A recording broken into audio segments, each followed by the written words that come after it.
Now I'm going to install the steering stabilizer.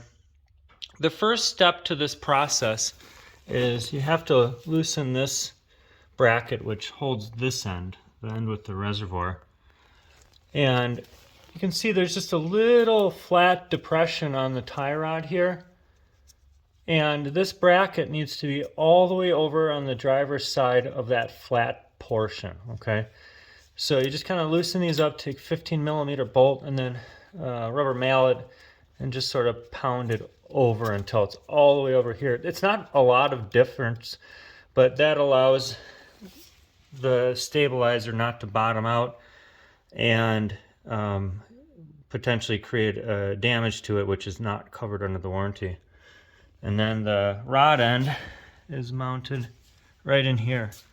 And there's spacers that allow that to mount up tightly, so just make sure you pay attention to those.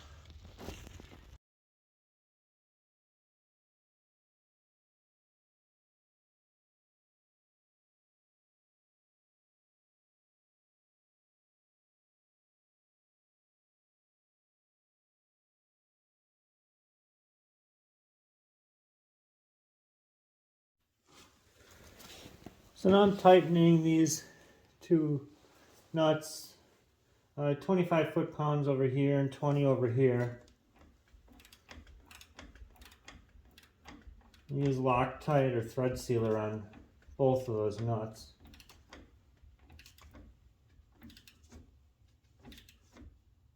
And when this reservoir, or when this shock body, whatever you want to call it, is mounted, they prefer the Schrader valve mounted upward.